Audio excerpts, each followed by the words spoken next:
बाप कधी जोडी लेकराची बुढी आपले पुरवंडी बाळवणी एकाएकी केलो निराशीचा धनी पडिये वागवणे महाराजांनी प्रस्तुत प्राप्त प्रसंगी चिंतन रूपी सेवेकरता निवडलेला अभंग श्री जगद्गुरु तुकोबाराय यांचा असून या अभंगामध्ये जगद्गुरु तुकोबाराय जीवनामध्ये बाप काय असतो, त्या बापाचं जीवन काय असतं आणि त्या बापाचा मुलांसाठी त्याग काय असतो या अभंगाच्या विडाला विडाला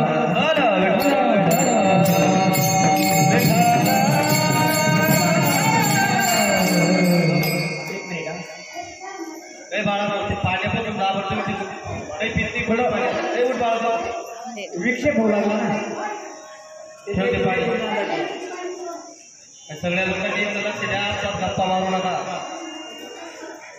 पुरुष मंडळी महिला मंडळी थोडा त्रास देतो यावर पुढं पुढं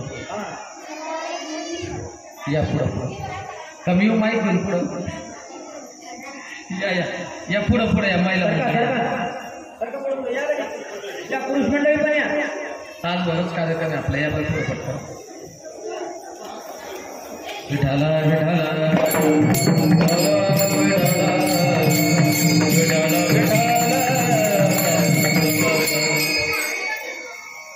प्रस्तुत चिंतनासाठी निवडलेला अभंग जगद्गुरु तुकोबारायांचा आहे. या अभंगामध्ये जगद्गुरु तुकोबाराय आपल्या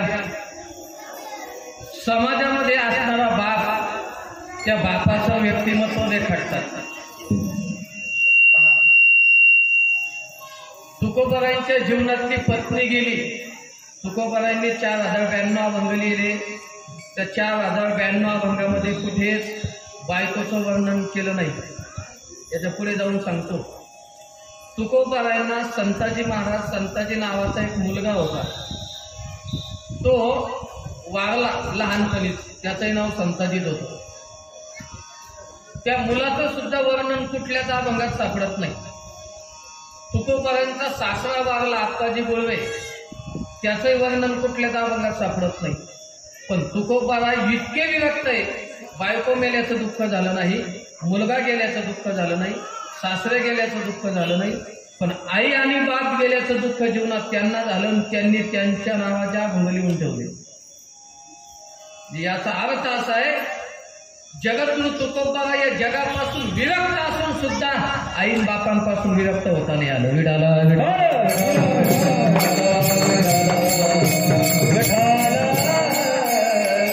सांगू, आपण जर खरंच हुशार असाल, जीवनामध्ये जोपर्यंत आई बाप आहे तोपर्यंत आयुष्याची मजा आहे. एकदा जीवनातली आई बाप जाऊ द्या महाराज, तो किती श्रीमंत असला, त्याच्या गाडीला त्याच्या पैशाला आणि त्याच्या सोन्याला तिन्ही गोष्टीला किंमत नाही. सांगू, किती माणूस श्रीमंत असतो द्या, दिवसभर बिगर जेवणाचा तो सगळे कामं करत फिरतो, पण संध्याकाळी आल्याच्या नंतर म्हातारी आईने फक्त त्याला इतकंच इच्छा होत्या, भाऊ जेवलं करे. ते दिवसभर जरी उपाशी असलं तरी त्याला मनाला समाधानी लागते की मला कोणीतरी घरात आल्या विचारलं. सांगू, घरात आल्याच्या नंतर सगळेजण विचारत असतात, आपला धंदा किती, आज कुठे कुठे गेलते, कोणत्या लग्नाला गेलते, आज किती पैसे कमवले, आज कोणाकोणाला भेटी दिल्या. पण फक्त आईन बाप हे दोन गोष्टी जीवनात अशा असतात की घरात आल्याच्या नंतर ते विचारत असतात, भाऊ सकाळपासून बाहेर काही खाल्लं का नाही. एवढं मोठं व्यक्तिमत्व जगात आईचं. याच्याही पुढे जाऊन सांगतो.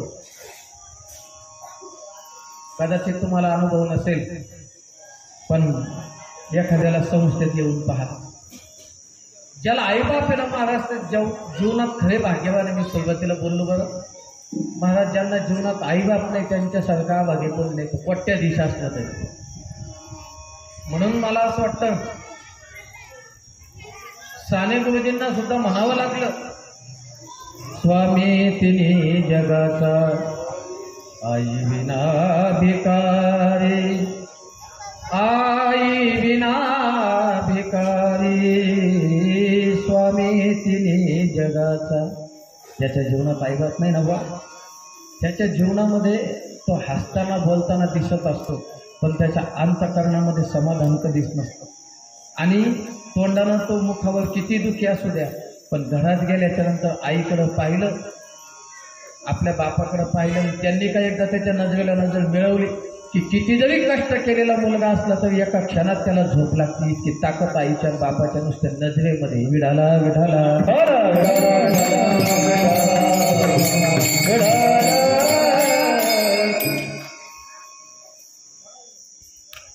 त्या आशयाचा भंगार मी निवडला. तुकोबरा फार गोड बोलतात. बाप कवी जोडी लेकुराची उडी आपुले कुरवंडे बाळूनिया. काय करतो जीवनात बाप? थोडा आवाज द्या. काय करतो जीवनात बाप? तर त्याचं सगळ्यात मोठं व्यक्तिमत्व सांगितलं. बाप कवी जोडी लेकुराचे ओढे. बाप आयुष्यभर काम करतो.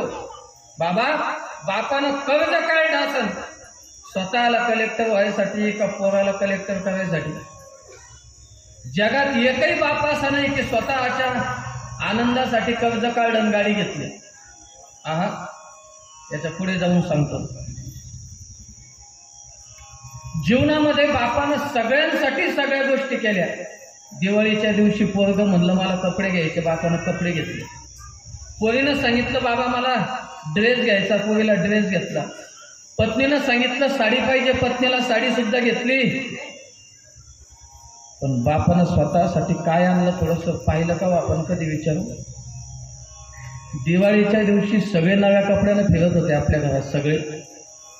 फक्त 2 जण जुन्या कपड्यानं होते. 2च जण, एक माय आणि एक बाप. 2च जण. जर आपण आईला एखाद्याला अनुभव घ्या, आईला गाडीवर बसवा आणि कपड्याच्या दुकानात घेऊन जा. माय घे बरं तुला साडी, घे बरं माय तुला लुगडं. ती माय त्याला म्हणत असते बाळा अरे मागच्या 6 महिन्याला त्या बहिणीने इतकं चांगलं लुगडं घेतलं पाय आणि आता कशाला पैसे टाकतो? मग खराब झाला ना मी तुला सांगेन पाय. आणि लयच आग्रह केला ना तर मग दुकानदाराला ती सांगते भाऊ साध्यातलं पाचला दाखव बरं एखादी साध्यातलं. तो मुलगा म्हणत असतो माय अगं तुझ्या आशीर्वादानं आज लखोपती आहे. माय तुझ्या आशीर्वादानं तू पोरगा आज लाखोत खेळतो. माय घेन तुला लागन तेवढी भारीची साडी. पण ती आई म्हणत असते बाळा अरे तुझ्याकडे ₹1,00,000 याचा मला आनंद आहे, पण माझ्यासाठी जर तुझा ₹1,00,000 खर्च होत असेल तर ते दुःख मला सगळ्यात मोठं आहे. म्हणून मायनं बापानं ताप अंगावर काढला असेल. बाबा जाता जाता बारकानं लक्षात करा. बाप 2 दिवस बिगर जेवणाचा घरात झोपला, ताप येत होती तर जेवण गोड नाही लागलं त्याला. पण जेवण गोड नाही लागलं पण एका शब्दानं ते पोराला म्हणलं नाही की भाऊ मला दवाखान्यात घेऊन चाल बरं. कारण त्याला माहीत होतं आपण जर दवाखान्यात गेलो तर डॉक्टर सटकन सलाईन लागेल आणि ₹1,000 बिल होईल. माझ्या पोराला ₹1,000 सुद्धा दंड बसायला नको. म्हणून बापानं 2 दिवस ताप स्वतःच्या अंगावर काढला. याच्यापेक्षा त्याग जीवनात कोणी करू शकत नाही. विडाला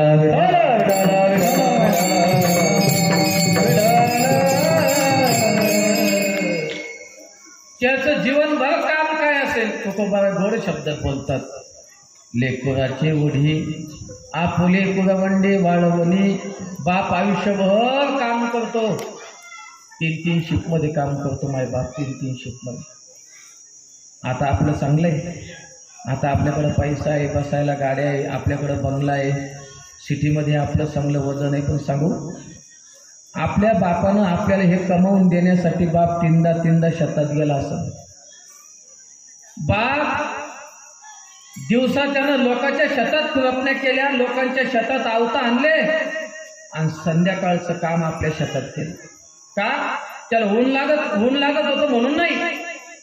दिवसा लोकांचं काम केलं रोजंदारी व्यक्ती म्हणून आणि संध्याकाळचं त्यानं स्वतःच्या शेतात काम केलं आपल्या लेकरा बाळाला जेवायला भेटावं म्हणून.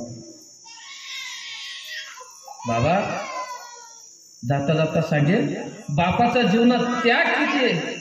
त्याग किती सांगतो तुम्हाला. बाप घरात किती दुःखी असू द्या, किती दुःखी असू द्या, नाही जमत कधी कधी पोराचं बापाचं असतो स्वभाव विचित्र काही काही माणसांचं. त्या पोराचं बापाचं कधीच जमत नाही. पण असा एक बी बाप नाही की त्यानं बस स्टँडवर सांगितलं की मग पोरगं मला सांभाळत नाही म्हणून. काय ऐकलं कोण? आता लोक नसं ऐकलं कोण. बाप बस स्टँडवर जर गेला आणि बापाला जर कोणी विचारलं का हो कस काय तुमचा पोरगा, बाप त्याला म्हणत असतो सांगू माझ्या पोरासारखं पोरग या गावात नाहीच.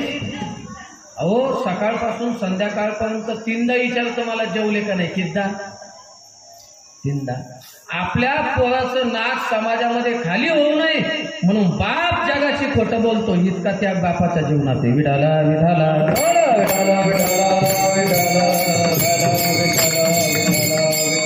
हे करत असताना फुले कुलवंडी वाळवणे आपल्या शरीराचा विचार नाही केला त्यानं. नाही केला विचार. किती विचार केला बापानं 2 मिनिटात सांगतो. उन्हाळ्याच्या दिवसात वस्त्र आवतं चालतात. आपण शेतकरी माणसं आहे सगळे. आणि मग आई सांगते पोराला, कॉलेजचं पोरगं असतं घरात, बाळ्या जाय बोलतोय बापाला डब्बा देऊ नये. मग ते पोरगं डब्बा घेतं आणि आपले बाप आपला वडील जिथे त्या शेतात जातं. बांधावून आवाज देतं, आवाज जात नाही. डब्बा घेऊन वावरात जातो आणि शेतात मध्यभागी आऊत चालू असतो. आऊत भरून आता बाप काय बोलतो हे महत्वाचं आहे. बाबा हा घ्या डब्बा, घ्या जेवून. त्यावेळेस बाप फार गोड बोलतो, बाळा तू इथं थांबू नको बरं, हा डब्बा घे आणि लिंबाच्या झाडाखाली वय, तुला ऊन लागल. आलोच मग. बापाचा आऊत उन्हात चालू आहे का सावली दे? मंडप टाकेल का त्यानं 2-3 एकरचा मग आऊत चालू आहे का? बापाचा वखर आऊत उन्हातच चालू आहे. बरं दिवसभर बाप उन्हात आऊत आणतो. बापाला ऊन लागत नसन का? पण विचार कोणाचा आहे? बाळा तू इथं थांबू नको, तुला ऊन लागल. बापाचं म्हणणं असतं, अरे माझं आयुष्य गेलं घाम गाळता गाळता, पण कमीत कमी तू तरी घाम गाळू नको. चांगला शिक. प्रत्येक बाप आपल्या मुलाला एकच सांगत असतो, भाऊ माझं आयुष्य गेलं पाहिजे काम करत करत. जुना काळ सांगतो थोडा. आता फार चांगलं आहे. आता प्रत्येकाकडे बसायला गाड्या. जरा जुना काळ आठवा माय दादा, जरा जुना काळ आठवा. आपल्या बापानं तेलाचे डबे घ्यायचे आणि बाजाराला जायचे. पहा करा, तेलाचे डबे घ्यायचे आणि बाजाराला जायचं. सकाळपासून संध्याकाळपर्यंत तेलाचे डबे खांद्यावर घेऊन तेल विकायचं आणि संध्याकाळी बिगर तेलाची भाजी खायची. आपल्या बापानं काढलेले दिवस. ज्यानं जगाला तेलाला फोडलेलं तेल दिलं त्यानं भाजी बिगर तेलाची खाल्ली. आणि ती कोणामुळे खाल्ली असेल तर त्याला जिम्मेदार आपण. विडाला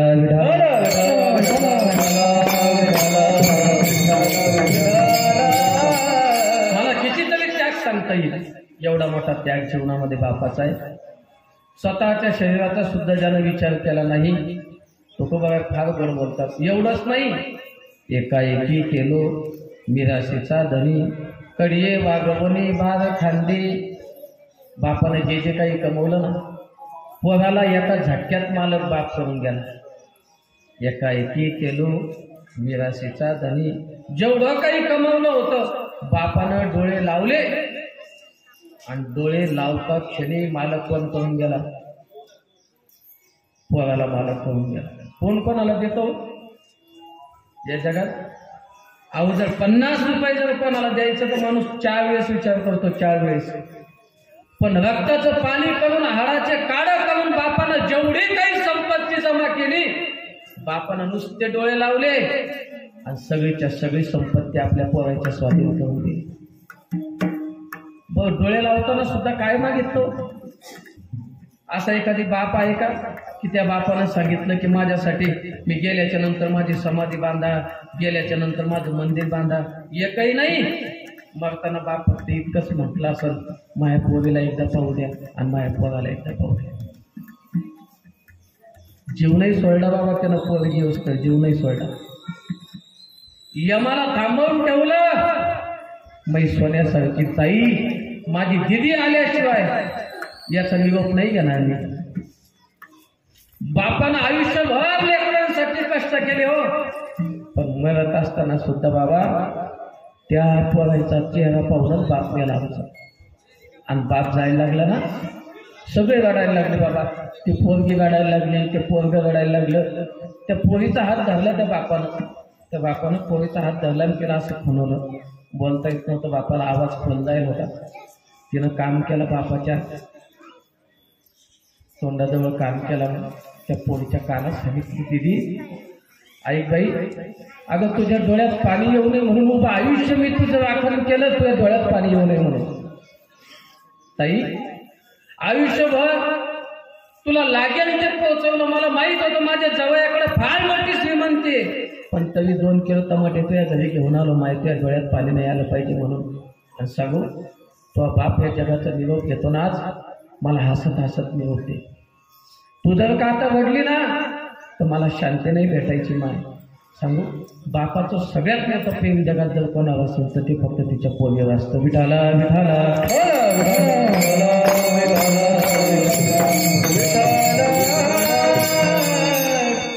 चुकलिया माये,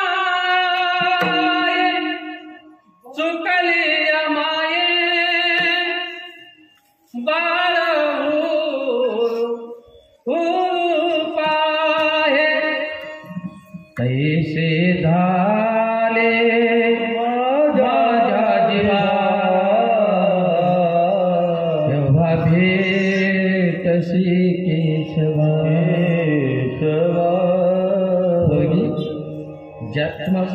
बाप कधीच वाढला नाही हो आयुष्यात. बाप इतका खंबीर होता आमचा. बाप स्वतःचा बाप मेल्याच्या नंतर बाप वाढला नाही आमचा.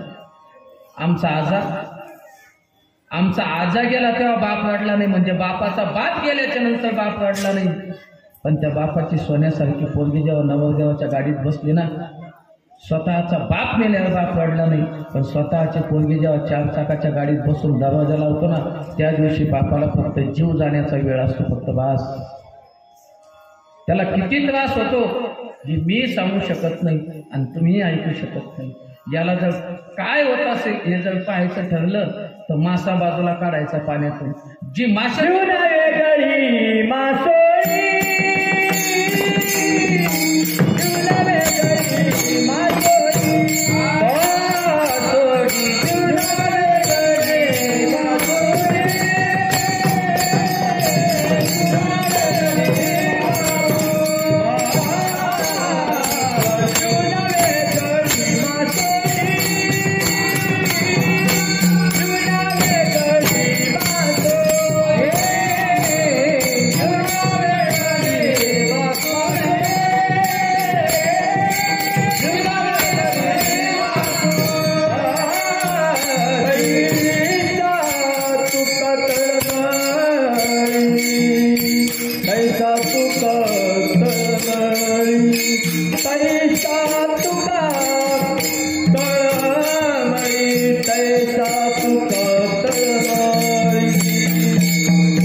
पाणी म्हणजे जीवन. त्या पाण्यातून मासा बाजूला काढला की जसा तडफडतो ना बाबा, इतका तडफडतो बाप त्या दिवशी. सांगू, लग्नाच्या दिवशी त्याला सगळे जेव घातले. पहा तुम्ही बाप काय असतो जेवणात. सकाळी मंडप टाकायला, आदल्या दिवशी मंडप टाकायला मंडपावाले आले, त्यांना जेव घातलं. बाप झोपला नाही लागता. बघ तुझ्या पोरीचं लग्न नाही झोपला बाप. सकाळीच आचार्य आला, आचार्याच्या पाया पडला. भाऊ 2 पैसे शिल्लक घ्या, पण माझ्या पोरीच्या लग्नात कमी नाही पडलं पाहिजे काही. बँडवाल्याच्या पाया पडला. जाऊई जेवू घातला, व्याई जेवू घातला, साडू जेवू घातला, पाहुणे जेवू घातले, मित्रमंडळी जेवू घातले. पण कोणाच्या लक्षात आलं का बाप कधी जेवला? बाप कधी जेवला लक्षात आलं कोणाच्याच लक्षात आलं नाही. सगळे ज्याच्या त्याच्या धावपळीत होते. बाप कुठेतरी चक्कर येऊन पडला. बापाला कोणीतरी पाणी पाजलं, सांगितलं काका जेवून घ्या ना. त्यावेळी बापानं सांगितलं झालं आता एवढा फळ भरला, एकदा मग एक वाटी लावली की मग काय, मग आपल्याला जेवायचं. बाप जेवला नाही महाराज लग्न वसतं. सकाळी मंडपाच्या कोणत्या कोपऱ्याला चप्पल काढून ठेवली ते सापडलीच नाही त्याला. बिगर चप्पलाचा हिंडला बाप अख्ख्या मंडपात. चप्पल कोणच्या कोपऱ्यात काढली ते सुद्धा सापडलं नाही. अहो इतका त्याग आणि इतकं प्रेम जर कोण करत असत तर फक्त बाप करतो महाराज जीवनात, बाकी नाही करत कोणीच. जात असताना सगळी संपत्ती आपल्या पोरांच्या नावावर करून जातो. एवढं सांगू. गेल्याच्या नंतर कधी कधी बाप पिंड घेत नाही. माझ्या कालच्या पर्वाच्या जीवनातला अनुभव आहे. कालचा पर्वाचा पिंड नाही घेत. मग त्या पोरायला सांगितलं, म्हणलं जा रे पोरा, थोडंसं पुढं वाहून सांगा तुमच्या बहिणीचं लग्न बाकी आहे ना. हात जोडा आणि सांगा, बाबा आमच्या ताईचं लग्न धूमधडाक्यानं आम्ही सगळे एकत्र बैठकीत बसून करू. नुसतं म्हणा. अर्धा तास बापानं पिंड गेला नव्हता. नुसते पुढं झाले सांगितलं, बाबा तुम्ही निश्चिंत मनानं जा, आमच्या दिदीचं लग्न तुमच्यापेक्षा सुद्धा चांगलं करून मग. बाबा अर्ध्या तासाचं पिंड घेतलं नव्हतं, कावळ्यानं 2च मिनिटात पिंड घेतलं. गेल्याच्या नंतर सुद्धा त्याची इच्छा आपल्या मुलांमध्येच असते, त्याला बाप म्हणतात. काय केलं महाराज त्यानं अजून? ठेवा दावी पोर करून या, घालवणी पाहि डोळा अलंकार. बापानं लहानपणी आपल्याला ड्रेस आणला. कोणत्या कलरचा ड्रेस आणायचा हे कोण सांगितलं हो? पोरानं सांगितलं मला लाल कलरचा आणा का पांढरा आणा का निळा आणा. कोण सांगितलं? आहा, बाप दुकानात गेला आणि बापानं सांगितलं मग 2 वर्षाचं पोर द्या, चांगल्यातला भारीतला ड्रेस द्या. बापानं तो ड्रेस घेतला आणि पोराच्या अंगात घातला. अंगात पोराच्या घातला, पण आनंद कोणाला झाला? नुसतं एखाद्या माणसाला म्हणा, का हो तुमचं पोरग काही चांगलं दिसत नाही, नुसतं असं म्हणा. बाप त्याच्याजवळ उभं सुद्धा राहत. त्याच्या पोराचं जर त्याला वाईट सांगितलं ना, बाप त्याच्या सावलीत उभं राहत नाही. पण एखाद्या बापाला नुसतं म्हणा, का हो काय तुमचं पोरग चांगलंय, सगळ्या महाराष्ट्रात त्याचं नाव आहे, काय तुमचं पोरग चांगलंय, काय त्याचं वागणं चांगलंय.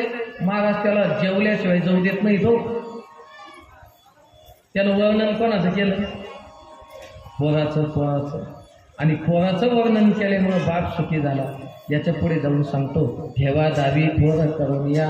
बापानं कमरा एवढं झालेलं पोरग हाताला धरलं, बांधावर नेलं आणि बांधावर नेल्याच्या नंतर पोराला सांगितलं, बाळा ह्या बांधाऱ्यापासून तर त्या झाडाला त्या रामकाठीला जमीन कोणाची?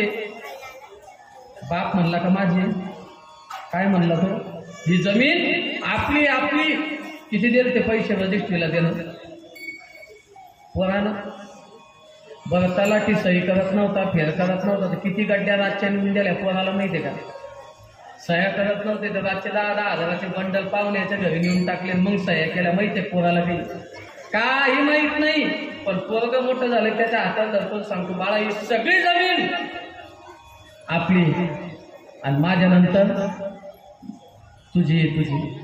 सगळं करून ठेवलं महाराज बापानं, सगळं करून ठेवलं. एखाद्या म्हाताऱ्या झालेल्या बापाला जर तुम्ही पाहिलं ना काम करताना, मग बापाचं व्यक्तिमत्व असं आहे महाराज, घरामध्ये 80 वर्षाचं वय होते म्हातारं, पण तरी सुद्धा कप उचलायचं सोडत नाही. मी अनुभव सांगतो बरं. आपल्याला राग येतो, बाबा अहो बसा ना गपचीप. म्हातारं काम करताना घरात, मग पोरं म्हणत असतात, बाबा बसा ना, गरज काम करणारे माणसं आहे ना. पण सांगू, बाप केवढ्या पुरतं बाजूला बसतो आणि पोरग बाजूला गेलं लगेच कप उचलतो, स्वयंपाकघरात नेऊन ठेवतो. का हो? आपल्या पोराच्या संसारातला 5 रुपयाचा कप लाच मारून फुटू नये याची काळजी जो आयुष्यभर घेतो त्याला बाप म्हणतात. आयुष्यभर काळजी घेतो त्याला बाप म्हणतात. काय असतो महाराज बाप? तुकोबाला फार गोड बोलतात. अरे या जगामध्ये आहे तोपर्यंत सगळ्यांच्या समोर राहतो आणि पोराला आपल्या पाठीमागं ठेवतो, त्याला जीवनात बाप म्हणतात. तुका म्हणे नेदी गांजू आणि काशी उदार जीवाशी. आपली या विठाला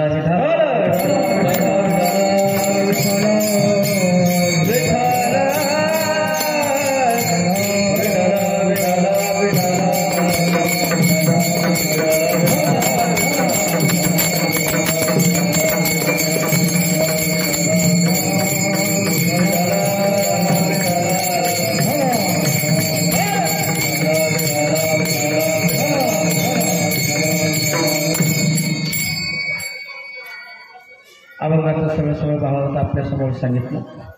ज्या निमित्तानं आजची कीर्तन सेवा आहे, कैलासवासी दिलीप लक्ष्मण दादा हिरे, गोड असं व्यक्तिमत्व आपल्यातून निघून जाऊन आज 300 64 दिवस आज 365वा दिवस आहे आणि आपल्या वडिलांच्या स्मृतीच्या प्रित्यर्थ आजचा हा कीर्तनाचा कार्यक्रम आहे, ज्यांच्या माध्यमातून माझ्यापर्यंत आला ते श्री राहुल दिलीप खरे, आमच्या प्रियंकाताई योगेश दादा मिसाळ, जीवन दिलीप हिरे, आमचे योगेश भाऊ मधुकर मिसाळ, गंगाधर लक्ष्मण हिरे, रामदास लक्ष्मण हिरे, सुगंधा गोकुळ जाधव आणि सचिन सुभाष हिरे यांच्या माध्यमातून हा कार्यक्रम माझ्यापर्यंत आला. मी धन्यवाद देईल महाराज या हिरे परिवाराला. आपल्या बापानं आपल्यासाठी जे कमवून ठेवलं त्याच्यातून उपकृत होण्यासाठी आपण एवढा मोठा कार्यक्रम केला ना. आपण आपल्याला लोक तर चांगले म्हणणारच होते त्या सोडून, पण ज्यांच्यासाठी हा कार्यक्रम केला ना ते सुद्धा तिथून आशीर्वाद देत असतील. अरे आयुष्यभर मी ज्या संस्कारानं राहिलो, ज्या संस्कारानं तुम्हाला वाढवलं, त्या संस्काराची परतफेड म्हणजे आजचं हे कीर्तन आहे. विठाला विठाला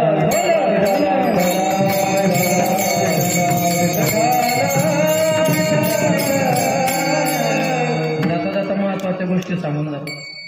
आपल्याकडे किती पैसा आहे, किती मोठ्या गाड्या आहे, किती मोठं पद आहे, आपण किती मोठ्या माणसात उठतो बसतो, आपलं भौतिक आयुष्य किती विद्वान आहे, किती आचार संपन्न आहे, याला फार मोठी किंमत नाही. आपल्यावर आपल्या आईवडिलांचे आशीर्वाद आहे का नाही ही फार मोठी महत्वाची गोष्ट आहे.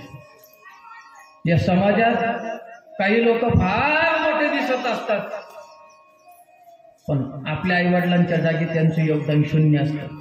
आणि काही लोक समाजामध्ये शून्याच्या जागी असतात, पण आपल्या आईवडिलांच्या ठिकाणी फार मोठं योगदान ज्यांचं असतं. आणि सांगू माणसं कोणचे मोठं होतात. आता याच्यातला एक महत्वाचा मुद्दा सांगतो. कोण मोठे होतात?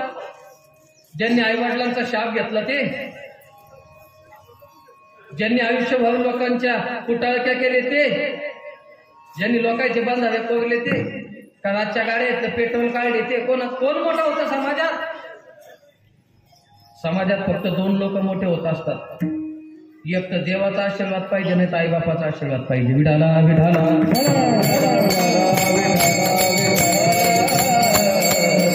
ज्याच्या पाठीमागे देवाचा आशीर्वाद आहे त्याला मोठं व्हायपासून कोणीच थांबवू शकत नाही. आणि ज्याच्या पाठीमागे आईवडिलाचा आशीर्वाद आहे त्यालाही मोठं व्हायला कोणी थांबवू शकत नाही. आता महत्वाचा मुद्दा पुन्हा आहे काय, एखाद्याला देव जरी प्रसन्न असला आणि आईवडील नाराज असले तर दशरथासारख्याला बी बिना पाण्याचं मरावं लागतं. विठाला विठाला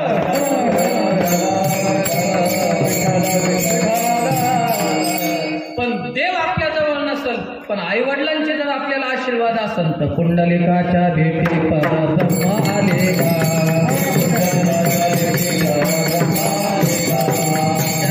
हे भीमान उतरे जगा, युगे अठ्ठावीस बाबांनी रखुमाई दिसे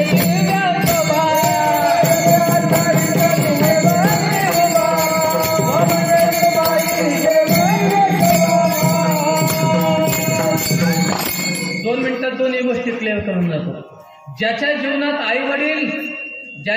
आई वडिलांचे आशीर्वाद आहे, देव जरी त्याच्या विरोधात असला तरी तो मोठा होतो. आणि देव जरी मालक असला आणि देव जरी स्वतःच्या घरात असला आणि आई वडील जर विरोधात गेले, मातीच 2 मिनिटात ऐका. एकही मुलगा जीवनात नाही. समुद्रवलयांकित राजा आहे, त्याचं नाव दशरथ. आणि दशरथानं पुत्र कामेष्टी यज्ञ केला आणि मग चाल पुढे झाली.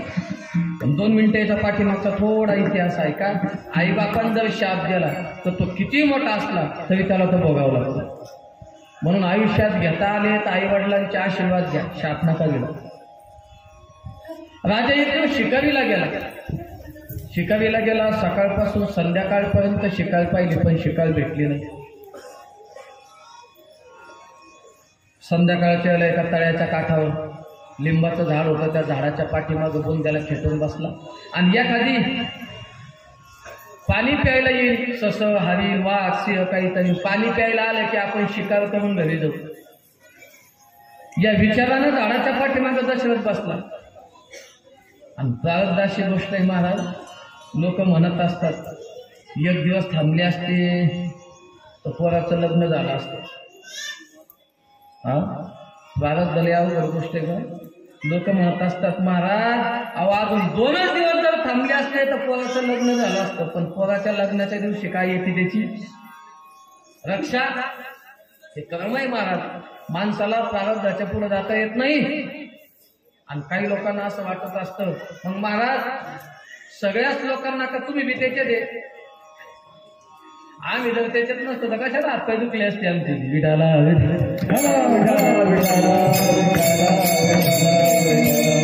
सगळं प्रारब्ध भोगावंच लागतं.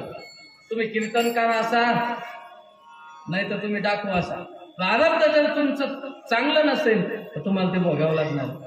पण जाता जाता सांगेल आई वडिलांचे जर आशीर्वाद असेल तर प्रारब्ध संपवता येईल. दशरथानं पाहिलं संध्याकाळचा दिवस मावळतीचा वेळ आणि एक मुलगा आपल्या अंध मात्या पित्याला काशी यात्रेसाठी घेऊन चालला होता. त्याचं नाव श्रावण. आणि चालता चालता उत्तर प्रदेशमध्ये अयोध्या नावाचं राज्य आहे. त्या अयोध्या नावाच्या राज्याच्या सीमेमध्ये वडाच्या झाडाखाली आईवडिलांची कावड ठेवली. काही काही मुलं असतात महाराज आपल्या आईवडिलांना दिसत नाही ना आईनं सांगितलं बाळा एकदा काशी घडली पाहिजे असं शास्त्र आहे. मरोच तर एकदा का होईना काशीला जाऊ माणसानं नेतो नाही. पण बाळा मला चालता नाही येत. आई तुमचे आशीर्वाद जर असेल तर तुम्हाला खांद्यावर नेईन. 2 कावड तयार केली. कावडीमध्ये एका साईडला आईन बाप बसवले. कावड खांद्यावर घेतली आणि पोरग तीर्थयात्रेला निघाला. वडाच्या झाडाखाली तहान लागली म्हणून आईला आणि बापाला कावड खाली ठेवली. माय वसावी पाणी आणतो. भोपळं जुना काळ भोपळा असायचं पाण्यासाठी. ते भोपळं घेतलं आणि श्रावण पाणी आणायला तळ्याकडे चाललं. आणि जात असताना तळ्याजवळ आला. तळ्यामध्ये ते घागर ते भोपळं बुडवलं. असं आवाज झाला. बुडबुड बुडबुड आवाज झाला. त्या दशरथाला लक्षात आलं की कोणीतरी श्वापात पाणी प्यायला आलं. लक्षवेधी होता. बाण काढला आवाजाच्या दिशेनं बाण सोडला. आणि पाहता पाहता बाण जसा गेला तसा श्रावणाच्या हृदयात घुसला. रक्तबंबाळ शरीरातून रक्त वाहतय. बाण घुसला. अचानक घात झाला आणि श्रावण मोठ्या नारडला. आई ग आज सुंदर वर्णन आहे पहा. शर आला तो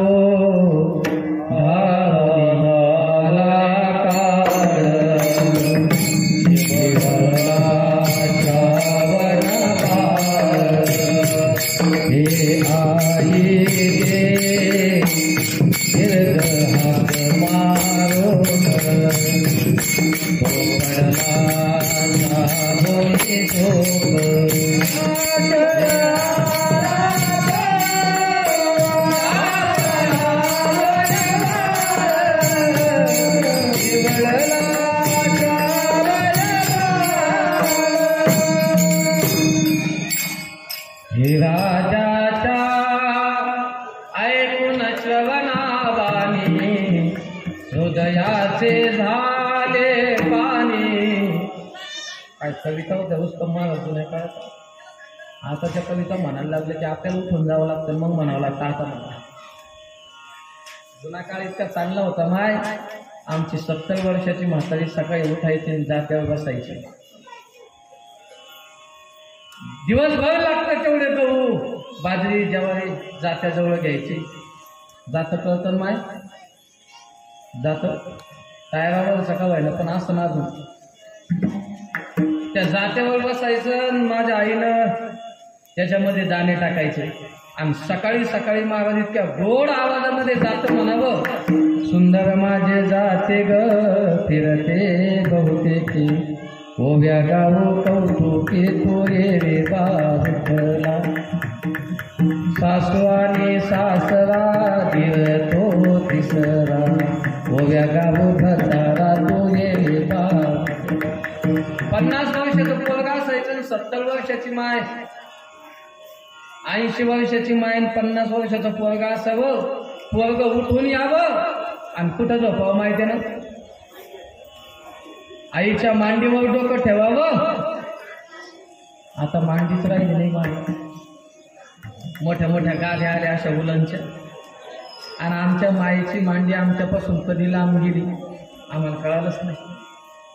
उन्हाळ्याचं लेकरू निघा आई उन्हाळ्याचं बस स्टँडकडे जा, आणि चालता चालता मी काल परवा फेसबुकला फोटो पाहिला पाचड तरी मायनाचं त्याला डाव्या साईडला घ्यावं आणि आपला पदर आपल्या डोक्यावरून काढावं आणि कुठं टाकावं, आपल्या लेकराच्या डोक्यावर टाकावं. एवढं माया कोण करतं महाराज, एवढी माया कोणीच करत नाही. आणि आता तो काळ राहिला नाही. आता मला असं वाटतं महिला मंडळीकडं पदर शिल्लक राहिली. जुना काळ होता, जात्यावर बसावं आणि जात्यावर बसलं की सुंदर ओव्या म्हणाव्या, आणि झोपलेला मुलगा गाढ झोपेत असलेला पोरगा यावा आणि आपल्या आईच्या मांडीवर डोकं ठेवावं आणि आईनं मग बंद करावं. तिला असं वाटायचं की आपल्या पोराची झोप ओढल, म्हणून तिनं जातं म्हणायचं बंद करायचं, नुसतं जातं दळायचं. पण पोरानं डोळे उघडायचे, मा काहून बंद केलं ग म्हणणं. काय प्रेम सन्मान असते सांगू. त्या प्रेमाची उपमा इकडं लाख रुपये कोट्यावधीच्या गाडीत बसून एसीच्या गाडीत बसून सुद्धा जो आनंद नाही तो आपल्या आईच्या मांडीवर डोकं ठेवून जाता ऐकण्यात होता. विठाला विठाला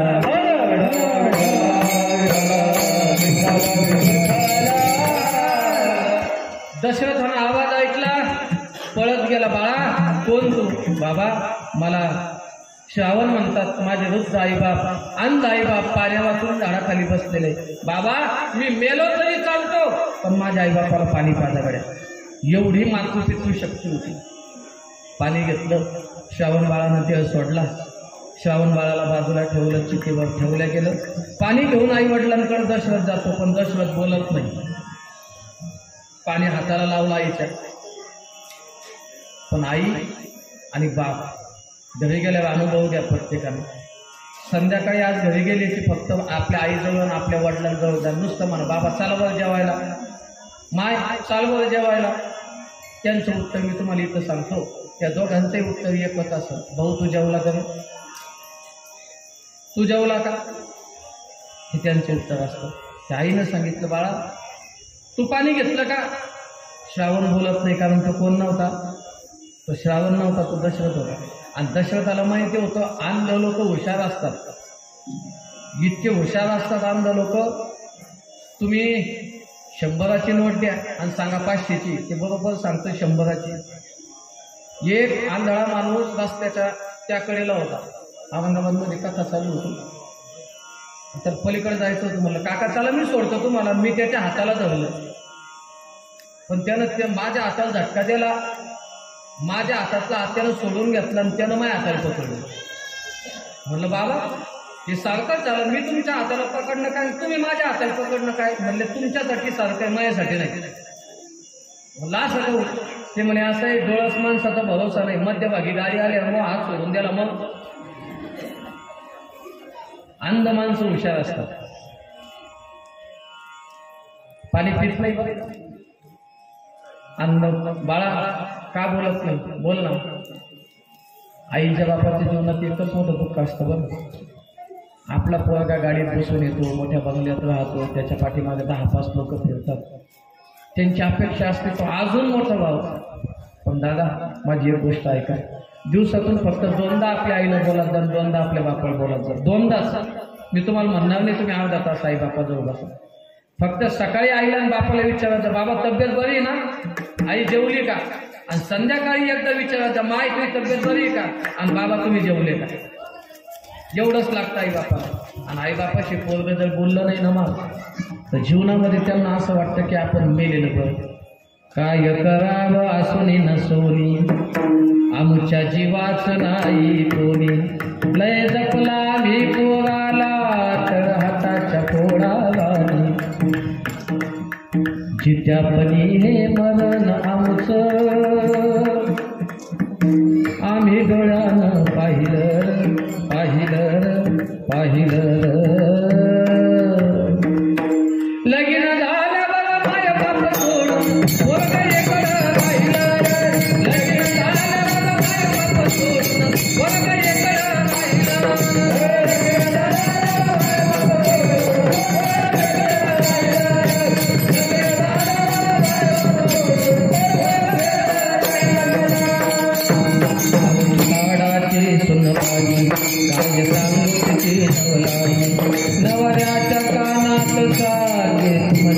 माय बाप पाहिजे नाही हो.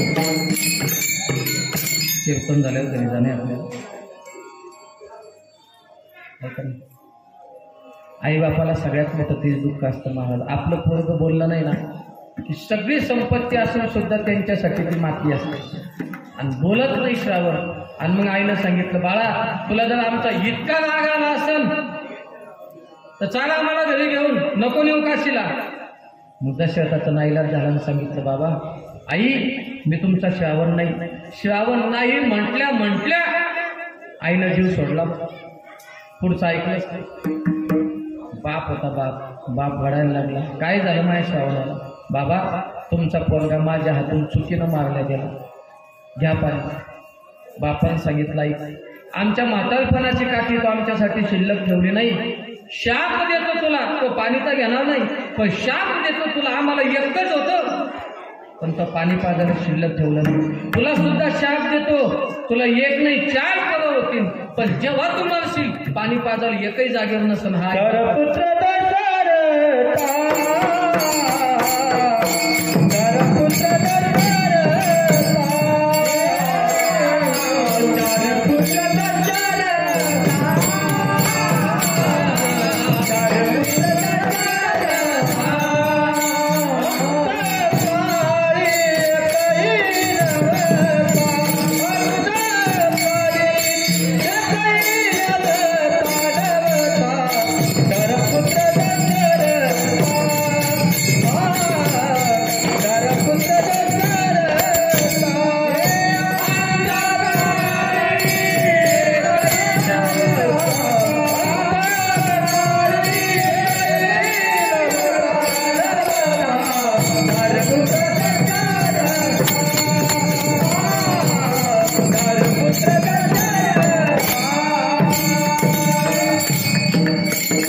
पण पाणी पाजण्यासाठी एकही जागेवर राहणार नाही. आता 2 मिनिटात ऐका. दशरथाच्या पोटी आलेले 4 लोक, 4 मुलं साधे सुधे नव्हते. स्वतः विष्णूचा अवतार, शंखाचा अवतार, शेषाचा अवतार म्हणजे 4 पोरं. देवाचा बाप असताना सुद्धा आईवडिलाचा शाप होता म्हणून मरताना पाणी सुद्धा भेटलं नाही. हा बापाचा आईचा शाप आहे. आणि याच्या पुढे जाऊन सांगतो पुंडलिकाकडे काही नव्हतं. संपत्ती नाही, धन नाही, यज्ञाचं तप नाही, कीर्तन ऐकले नाही, कधी जप केला नाही, हे केलं नाही. फक्त आयुष्यामध्ये एकच केलं, आपल्या आईवडिलांची सेवा. आईवडिलांची सेवा केली आणि जीवनामध्ये जगाचा मालक भेटायला आला. सांग पुंडलिक कुठं बसू? झोपडीत होता पुंडलिक. कुठं बसू सांग? पुंडलिक म्हणला तुला बोलवलं कोण ते सांग. आमंत्रण असल्याशिवाय कोणाच्या घरी जायचं? तुला हा साधा नियम माहित नाही? मी तुला बोलवलं नाही, तुला आवाज दिला नाही, तो आला कशाला? देवाने सांगितलं रे तू जरी बोलवलं नाही पण तुझ्या आईवडिलांची सेवा पाहून मला चांगलं वाटलं, मी भेटायला आलो. म्हणलं आला ना मग जिथं जागा आहे तिथं बसून घे. जोपर्यंत आईवडिलांची झोप होत नाही तोपर्यंत मी मांडी मोडत नाही, कारण मांडीवर त्यांचे काय डोके. मी तोपर्यंत मांडी मोडत नाही तोपर्यंत तुला बोलणार नाही. देव म्हणला मग कमीत कमी बसायला तर बसायला सुद्धा काही नव्हतं. बाजूला ईट पडलेली होती, ईट उचलली फेकली, सांगितलं याच्या बसता आलं तर बैस, उभं राहायचं आलं तर उभं राहाय, नाही तर ते तर बंद पडलं नाही नीट बरं. पण त्या पुंडलिकाच्या पाठीमागं आईवडिलाची ताकद इतकी खंबीर होती देवाला सुद्धा उभं राहावं लागलं. आणि 1 वर्ष 2 वर्ष 10 वर्ष नाही, युगे 28 विटेवरी उभा. हे का घडलं? कारण ज्या आईवडिलांची पुंडलिकानं सेवा केली त्या आईवडिलांचं त्यांनी किती मोठं योगदान केलं, त्या योगदानामुळे देवाला सुद्धा उभं राहावं लागलं. अभंगाचं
केलेली सेवा, हे तर सेवा केली त्यात विशेषच नाही, पण पुंडलिकासाठी आई वडिलांनी आयुष्यभर किती त्याग केला, त्या त्यागाकडे पाहून देवाला 28 युग उभं राहावं लागलं.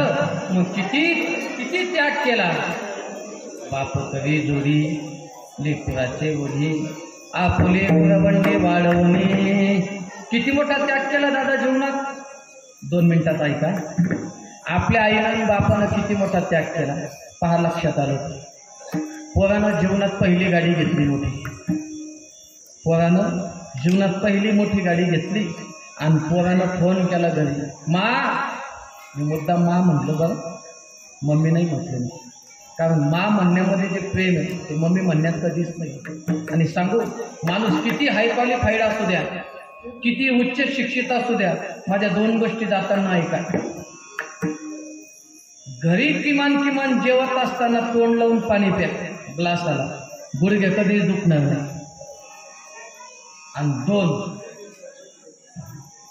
गुडघे दुखू राहिले याच्यामध्ये दुसऱ्याचा दोष नाही, आमच्या जीवनाचा दोष आहे. पाणी पित असताना उभ्यान पाणी कधीच पिऊ नका.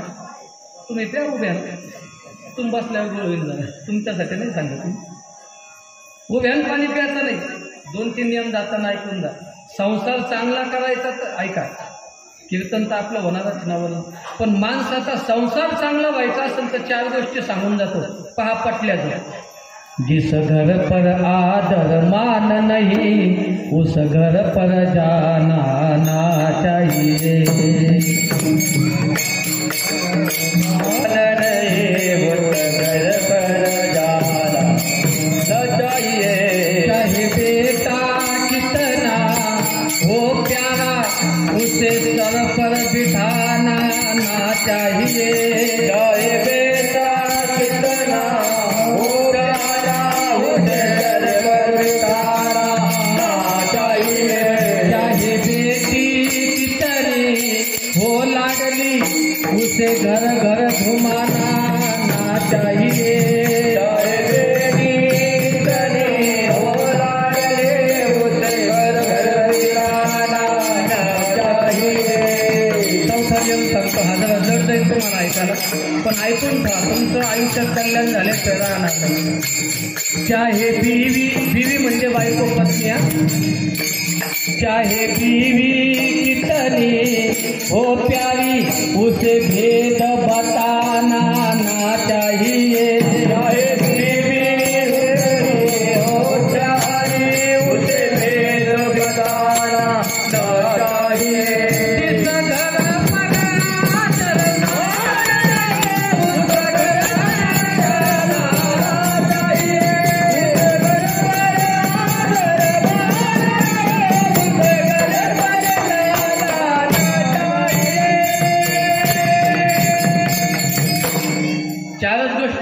संसार सुखाचा करायचा असताना. 1, चाहे बेटा कितना हो प्यारा उसे सर पर बिठाना ना चाहिए.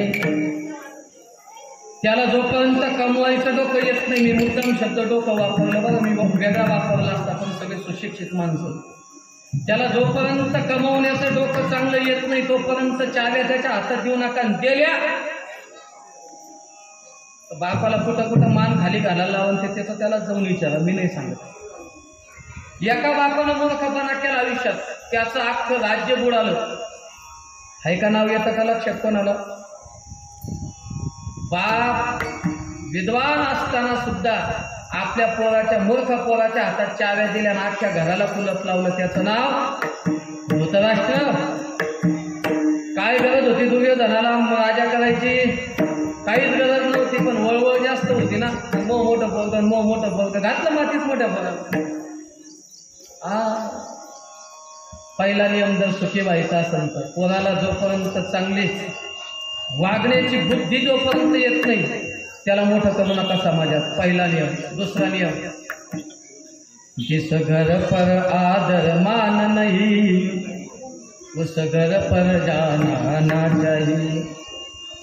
कोट्याधीशाचं घर आहे, सोन्याच्या ताटामध्ये जेवण आहे, चांदीच्या ग्लासात पाणी आहे, पण तुम्हाला गेल्याच्या नंतर अर्धा कप चहा केल्या जात नाही, हसून जे हरी घातला जात नाही, त्याच्या घरी बोलवलं तरी जायचं नाही. आपलं उलट आहे. आपल्याला ज्याच्याकडे किंमत नाही त्याच्या पुढं पुढं माणूस थांबत नाही, आणि ज्याच्या घरात किंमत आहे त्याच्या सावलीत बी माणूस उभं राहत नाही. कारण आजकाल किंमत कशाला आहे मायबाप? किंमत कशाला आहे? बोला बोला. पैशावाले आपण सगळे, आपल्याला अनुभव आहे सगळा. बोलत जा मोकळं, इथं नाही बोलत तर कुठं बोलतंय?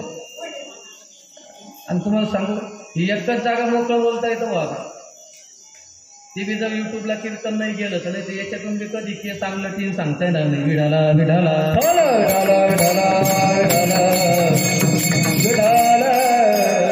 एकच जागा आहे माणूस मोकळं बोलू शकतो.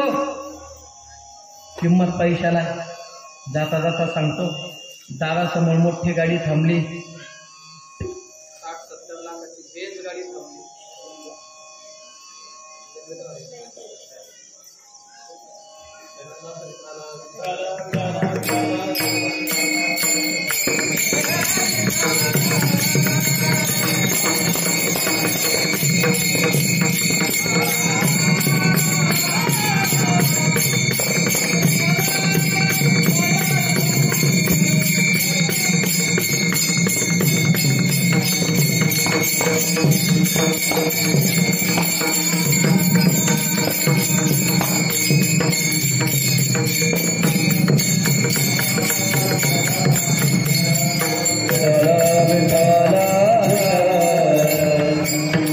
दारासमोर गाडी थांबली, बेज 60-70 लाखाची. आपण तरी कोण कमी सांगायचं? वचनम किम दरिद्रता, घेणं का देणं? 60-70 लाखाची गाडी दरवाजा समोर थांबली, पाहुणा खाली उतरला. या या बसा, चहा घ्या. अहो नाही, साखर आहे मला. बिगर साखरेची घ्या. कोणाला चहा? कोणाला आहे? काय वाटतं तुम्हाला? त्या माणसाला आहे का गाडीला आहे? लोक बी लय हुशार आहे महाराज. लोकांनी आता ते पतल्या कपड्याचे शर्ट शिवायला चालू केले. तुम्हाला आत्ता कळालं कोण शिवायला लागले? त्याच्यात वरतून 500ची 1000ची नाही राहिले, आता 2000ची नाही, 100चे नाही, 200चं राहिले तर राहिले. असं लांबून दिसली पाहिजे. असं वरतून पाठीमागून पुन्हा डायरी ठेवतो. माझं म्हणणं आहे, डायरी मग पैसे वरतून कशाला ठेवतो? घाल ना त्याच्यामध्ये. हा, तो 500ची नोट वरतून ठेवतो, कारण त्याला सुद्धा माहिती किंमत मला नाही, कोणाला आहे? बोला. आता बोलले तुम्ही खरं. किंमत त्याला नाही आहे, किंमत त्याच्या खिशात असलेल्या. आम्ही नाही सांगत बरं. गरीब माणसाच्या घरी जर मौत झाली तर लोक मौतीला सुद्धा स्मशानात जातात. बारीक आहे का? गरीब माणसाच्या घरी कोणाची मौत झाली तर लोक स्मशानात मौतीला जातात, आणि श्रीमंत माणसाला नुसती ठेच जरी लागली तरी लोक त्याला बोलावून जातात. मग कस काय लागली? दगडमध्ये आला असं. आता दगडमध्ये आली असं का येणं खाली पाहिलं नाही? पैसावाला असला की मग दगडमध्ये आला असल, आणि बिगर पैशावाला असल तर मग लोकांचं वक्त थोबड करून काय चाललं खाली पाहता येत नाही का? पैसा तेरे 3 नाम. पैशाला 3 नाव आहे मायबाप जाताना ऐका. पैसा तेरे 3 नाम, परशा परशु परसराम. असे लहान पोरगे एखाद्या अनाथ असू देव गावात, अनाथ असला ना मग त्याला कोणी म्हणत, परशा इकडे काय करायला तू? उचल घे झाडू, झाड मंडप झाड.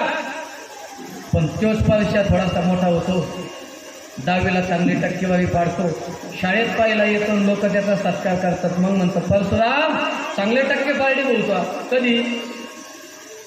10वी पास झाल्या. आणि त्याच परशुरामचा चांगला अभ्यास झाला, पदवीधर झाला, MA BA LLB झाला, वकील झाला, आणि वकील होऊन लाल देव्याच्या गाडीत आला. सरकारी वकील होऊन लाल देव्याच्या गाडीत आला.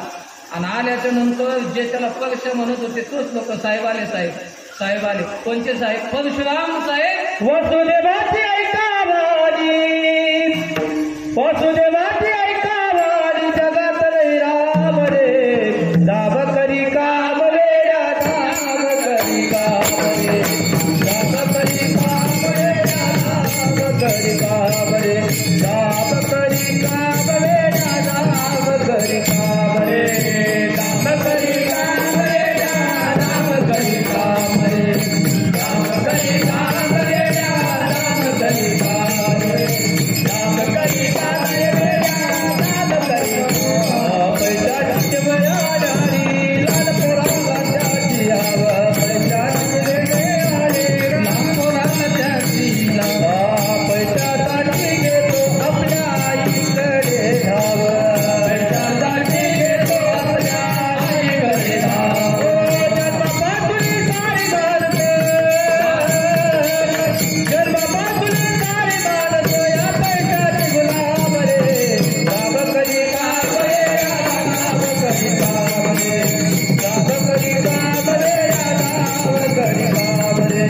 काम करी काम वेड्या काम करी काम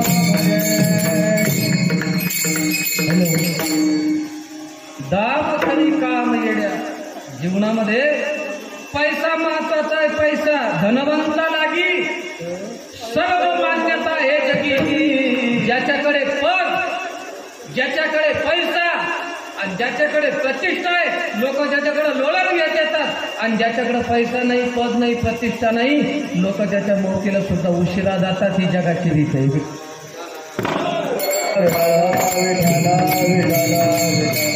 म्हणून पोरग किती जरी मोठा असलं तरी दुर्योधनासारखं जरा संत राज्यावर बसवायचं नाही. खिशातल्या चाव्या काढून द्यायच्या. दुसरा नियम. तिसरा नियम ऐका. चाहे बेटी कितनी हो लाडली, उसे घर घर घुमाना ना चाहिए. या जगामध्ये दोन गोष्टी संपल्या. एक नीती संपली आणि एक नाती संपली. मी जास्त विस्तार करणार नाही, माझा टाईम होता. दोन गोष्टी संपल्यामुळं आपली मुलगी कितीही आपली कुलवान असली तरी लग्नाच्या अगोदर तिला समाजामध्ये घेऊन फिरायचं. हा तिसरा नियम. आणि चौथा महत्वाचा, अत्यंत महत्वाचा नियम. चाहे बीवी कितनी हो प्यारी, उसे भेद बताना ना चाहिए. काही लोक म्हणतील महाराज बाकीच्या तीन गोष्टीचं काही वाटलं नाही, पण मग जिनं आमच्यासाठी स्वतःचा भाऊ सोडला, बाप सोडला, आई सोडली, कुळ सोडलं, गोत्र सोडलं, गाव सोडलं, मामाचं गाव सोडलं, स्वतःचं नाव सुद्धा सोडलं, सगळा त्याग जिनं जीवनात केला, तिला खऱ्या गोष्टी का सांगू नये याचं कारण आहे तिच्या पोटातला हात नाही म्हणून सांगू नये. विडाला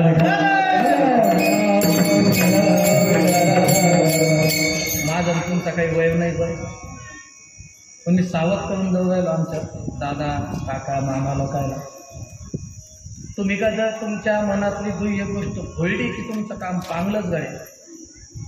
तुम्हाला नाही सासरवाडीहून फोन आला तिसऱ्या दिवशी तर मग बी काय असं. याचं कारण असं आहे,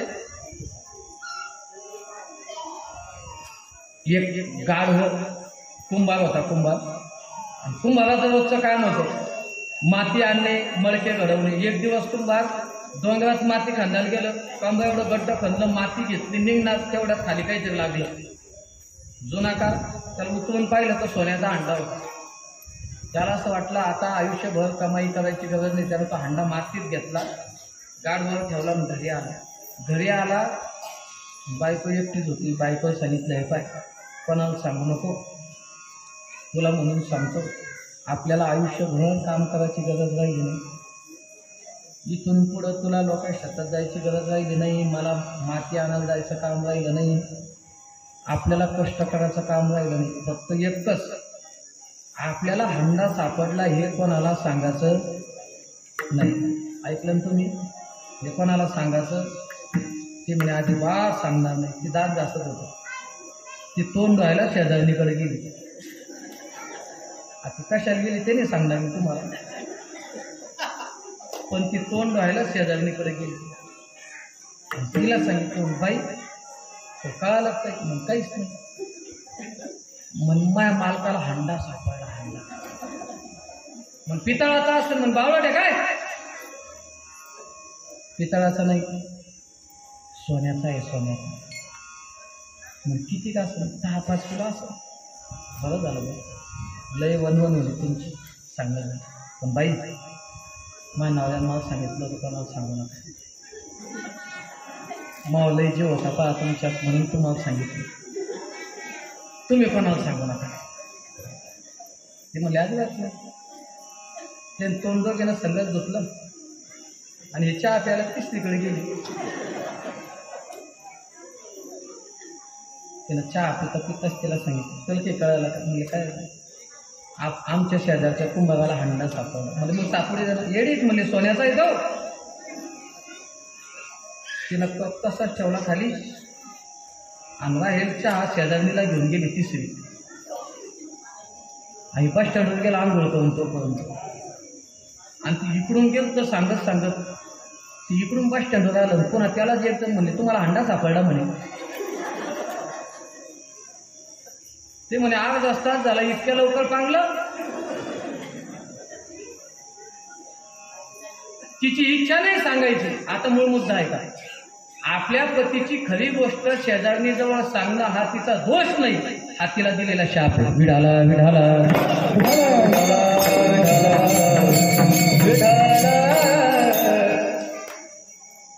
हा तिला दिलेला शाप आहे. सगळं विश्व, भारताचं युद्ध झालं, महाभारताचं युद्ध झालं, सगळ्यांचं पिंडदान झालं आणि कर्ण आपल्या आई, अर्जुन आपल्या आईकडे गेला. त्या आईचं नाव कुंती. आणि कुंतीकडं अर्जुन गेला. अर्जुनानं आईला सांगितलं, माय आपल्या कुळातले जेवढे शूर रणांगणात धाराकृती पडले सगळ्यांचं दाव केलं, पिंडदान केलं. माय सगळ्यांचं पिंडदान केलं, कोणी राहिलं नाही ना. आणि मग कुंतीच्या डोळ्यात पाणी आलं. कुंतीनं सांगितलं, सांगू नका रे कोणाला, कर्ण कुंतीचा पहिला, सूर्यमंत्र हा जपिला, गर्भ कुंतीशी राहिला, सांगू नका रे कोणाला. मग तिनं सांगितलं, अर्जुना काही गोष्टी अशा असतात बाळा की त्या उघड झाल्या नाही पाहिजे, पण आज नाविलाज झाला म्हणून उघड करावं लागतंय. कर्ण दुसरा तिसरा कोणी नाही, त्याचं पिंडदान तुला करावं लागतं. अर्जुनानं सांगितलं, मा तो विरोधी पक्षातला, कौरवातला पक्षातला आहे आणि पांडव पक्षाने त्याचं उत्तर कार्य दावं का करावं. त्यावेळेस कुंतीनं सांगितलं, माय काय करू त्याचं दावं, सांग कारण. त्यावेळेस कुंतीनं सांगितलं, बाळा मला सूर्यानं मला 6 मंत्र दिले, ते 6, पण हे 6 मंत्र काम करतात का नाही करतात म्हणून एका मंत्राची मी परीक्षा पाहिली. गंगेच्या काठावर हातात पाणी घेतलं, सूर्याच्या मंत्राचा जाप केला आणि त्या जापापासून मला मंत्राच्या माध्यमातून गर्भ राहिला आणि तो गर्भ म्हणजे कर्ण. पण कुमारी अवस्थेत मला पोरगा झाला हे जर समाजाला कळालं तर लोक मला नाव ठेवतील, म्हणून एका टोपल्यात मी गंगेत तो प्रवाही करून दिला आणि तो मुलगा एका सुताने धरला आणि त्याचा सांभाळ केला. हा जरी कौरवाकडून दिसत असला पण हा कोण आहे, तुझा सक्का भाऊ आहे, त्याचं पिंडदान कर. आणि मग अर्जुनाच्या डोळ्यात पाणी आलं ना. अर्जुनानं सांगितलं, मा मी त्याच्यासोबत जेव्हा युद्ध करत होतो ना तर त्याच्या बाणाने मला रक्तबंबाळ केलं. माझा बाण त्याच्या शरीरावर काम करत नव्हता. मला तेव्हाच असं वाटत होतं मनात की अर्जुनाला हरवण्यासारखा योद्धा या जगात कोणीच नाही, पण ज्या अर्थी हा मला हरवतोय त्या अर्थी हे माझंच रक्त असलं पाहिजे. पण मला माहित नव्हतं तो माझा भाऊ. मला जर माहित असतं ना अर्जुनानं प्राण सोडला असता पण कर्णाला बाण मारला नसता, कारण त्यावेळेस सख्खा भाऊ सख्या भावाला मारत नव्हता. आणि मग कुंतीनं मान खाली घातली आणि सांगितलं, बाळा फार मोठी चूक झाली माझ्या जीवनात, पण तू एक कर, त्याचं पिंडदान कर. अर्जुनानं त्याचं पिंडदान केलं आणि संकल्प सोडला. आणि संकल्प सोडल्यावर अंतःकरणात भावना दाटून आल्या की तुझ्या भावाचा खून तो हातानं केला. आणि त्या भावनेच्या भरामध्ये अर्जुनानं कुंतीला शाप दिला, माय एवढी मोठी गुह्य गोष्ट तो आमच्यापासून लपून ठेवली, तो माझ्या कानात जरी सांगितलं असतं की कर्ण तुमचा मोठा भाऊ आहे तर आम्ही त्याला मारलं नसतं. तुझ्या पोटात ही गोष्ट लपून राहिली म्हणून माझ्या भावाचा खून माझ्या हातानं झाला. इथून पुढे सगळ्या महिला मंडळींना शाप देतो, कुठलीच गुह्य गोष्ट तुमच्या पोटात राहणार नाही. तो शाप दिलेला आहे त्यांनी. विडाला विडाला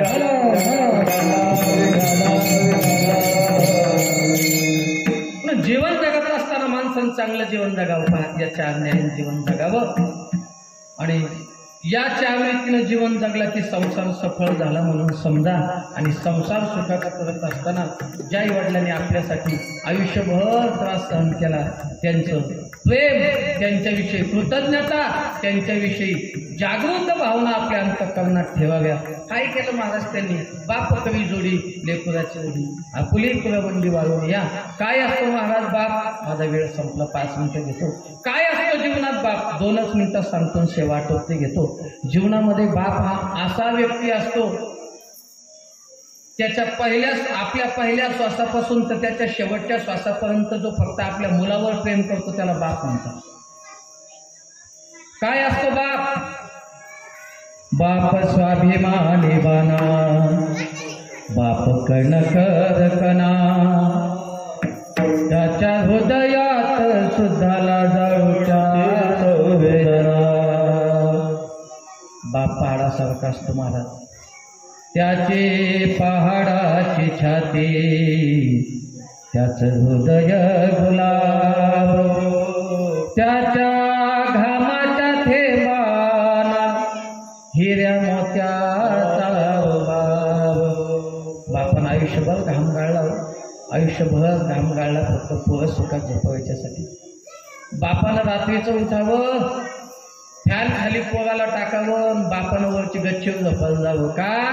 माझ्या पोराला मच्छर नाही चावले पाहिजे. बाप स्वतः मच्छरामध्ये झोपला आणि पोराला फॅन चालू करून द्याला. बापाची ऐपत नसताना बापानं 3,000चं कूलर उन्हाळ्यात आणलं. ऐपत नसताना आणलं. त्यानं दुकानदाराला 2,000 रुपये दिले ना, सांगितलं मालक तुमचं काम करून 1,000 रुपये चुकते करतो, पण मोह पोरगं लहान आहे.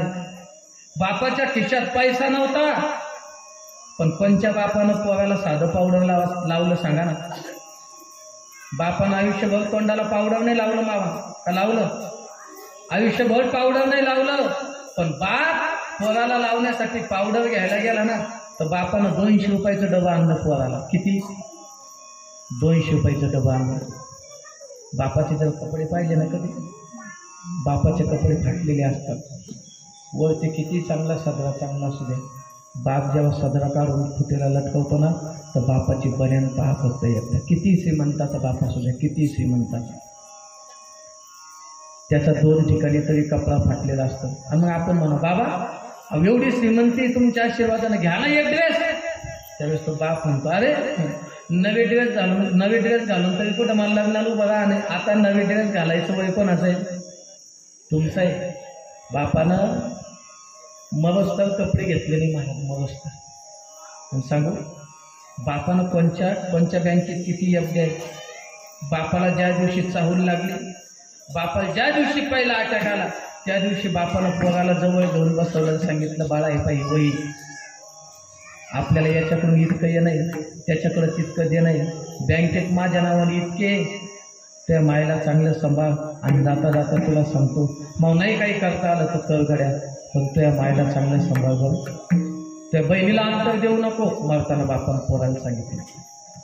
कितीतरी त्याग त्या बापाच्या जीवनात सांगताय. कितीतरी बाप किती मोठा आहे दादा.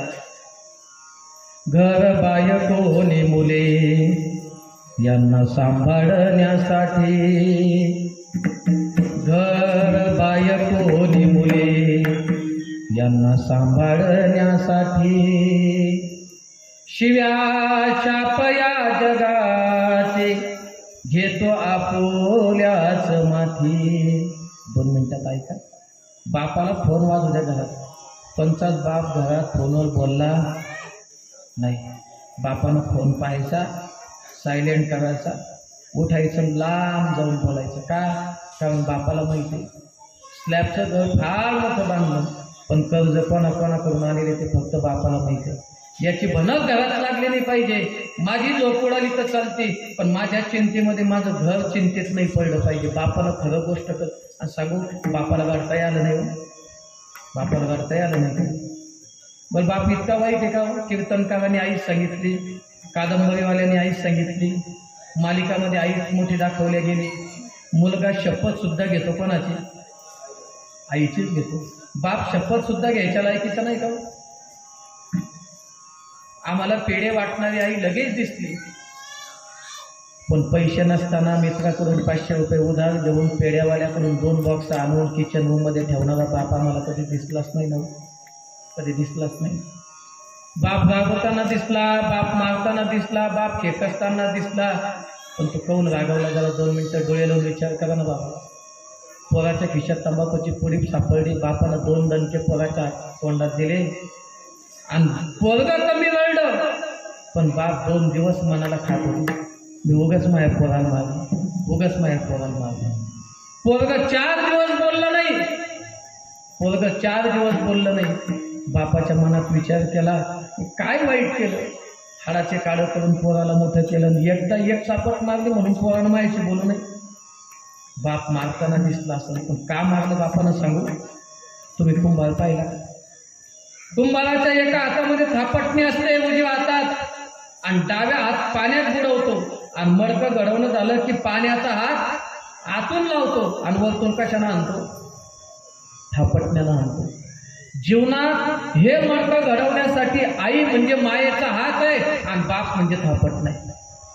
आईनं वल्ला हात करावा आणि आतून लावावा, आणि बापानं थापटण्यानं आकार द्यावा. शाळेत चुकला की बापानं थापटण्यानं आकार दिला, बस स्टँडवर शिव्या दिल्या की बापानं थापटण्यानं आकार दिला, आणि आईनं वरतून थापटण्यानं मारून मडकं फुटू नये म्हणून आईनं वल्ला हात लावला. बाळा मारला असेल त्या बापानं, पण मग सांग बरं, आयुष्यभरात त्या बापानं कष्ट केले कोणासाठी? ही जमीन कोणाची, ही गाडी कोणाची? तू इथे ना दादा, मग तू नीट करून नाही राहा.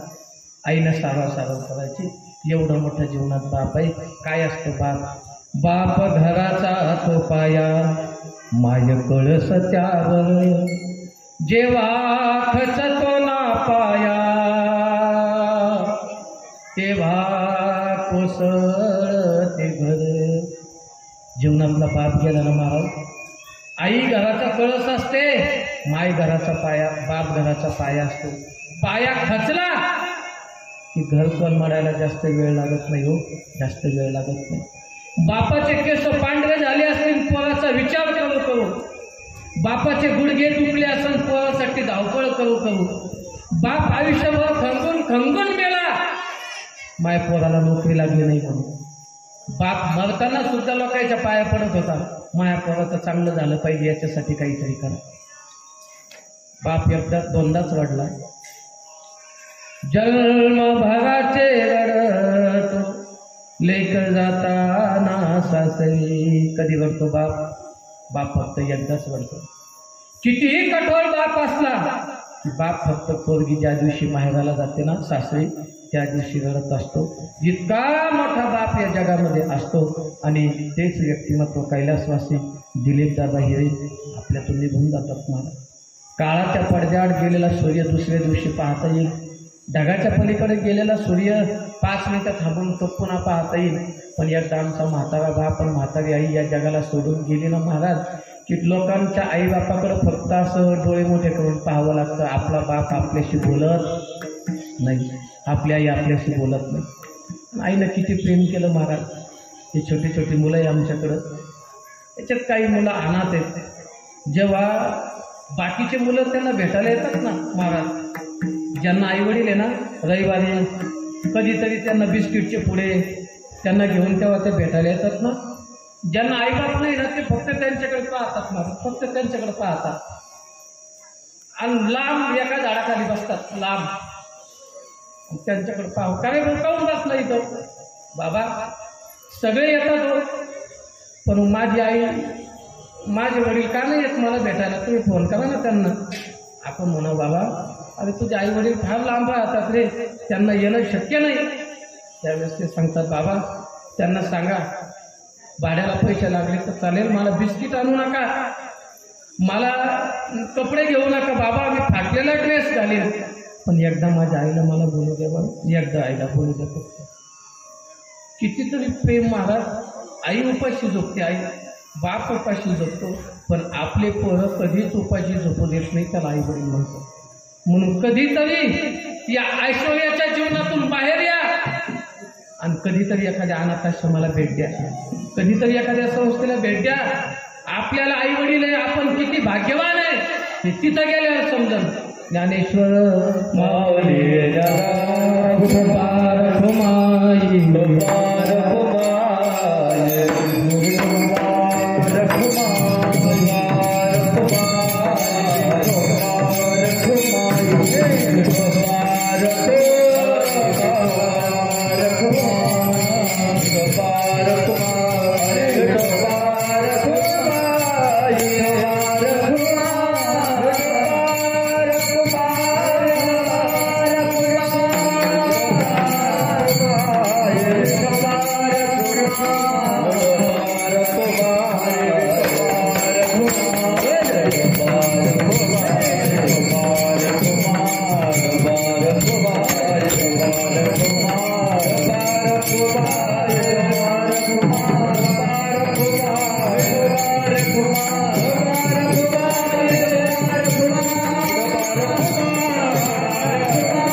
जगामध्ये आई आणि बाप हे दोन जिवंत व्यक्तिमत्व असे महाराज.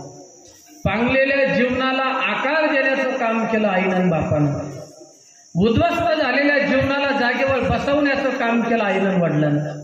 समाजामध्ये खालच्या पातळीला गेलेलं पोरग वकिलापर्यंत पोहोचवलं आई वडिलांनी. सांगू, पोरग बाहेर गेलं ना महाराज, सगळेजण झोपतात रातचे, पण जर थोडा बारीक विचार करा. आई बाप जर घरात असेल ना, बाप वट्यावर आणि आई हॉलमध्ये झोपलेली असते. जोपर्यंत दरवाजात गाडी लागत नाही तोपर्यंत बाप डोळे लावत नाही, आणि पोरग जेवल्याचा आणि ताट वाजल्याचा आवाज येत नाही तोपर्यंत आई झोपत नाही. फार मोठी जीवनात आई आणि बाप असतात. तुकोबाराय सुद्धा त्यांचं वर्णन करतात. बाप कवी जोडी लेकुराची ओढी, आपली प्रवंडी वाढूया. एकच नाही महाराज, असे हजारो कीर्तन होते ना आईवर बापावर.